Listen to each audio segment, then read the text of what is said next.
Alors, quelles seront les annonces du président de la République? On va les détailler avec vous, Stéphanie Collier, journaliste au service politique d'RMC. Bonjour Stéphanie. Bonjour. Mais avant cela, on l'entendait dans les Ardennes, l'attente est grande, la défiance aussi. Emmanuel Macron n'a pas le droit à l'erreur. Ce soir, peut-on déjà parler d'un tournant de son quinquennat? Ah, c'est sûr, d'abord il joue gros ce soir, parce que son premier objectif va être de reconstruire petit à petit un personnage qui n'inspire plus la détestation qu'il inspire aujourd'hui.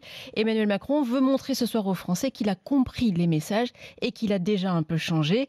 Il doit renouer avec le côté empathique qu'il avait pendant la campagne et qu'il a perdu en route, explique l'un de ses proches, qui ajoute cinglant.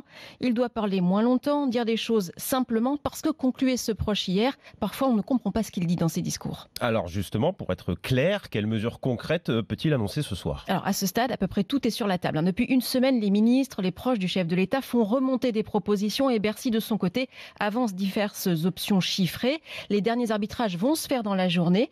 Il y a sur la table des mesures concrètes, des mesures immédiates. D'abord, un coup de pouce pour le minimum vieillesse et pour certains minima sociaux, l'accélération de la disparition de la taxe d'habitation. Il y a aussi cette idée que le travail doit payer plus, d'où l'idée d'avancer des mesures de désocialisation des heures supplémentaires, c'est-à-dire qu'elles seraient exonérées de cotisations sociales. Et puis, il n'y aura pas d'augmentation du SMIC, ça Muriel Pénicaud l'a redit hier, mais le chef de l'État et le gouvernement regardent comment il est possible de muscler la fameuse prime d'activité, cette prime qui est versée en fonction des revenus et de la composition de la famille. La revaloriser plus vite serait un coup de pouce véritable pour le pouvoir d'achat.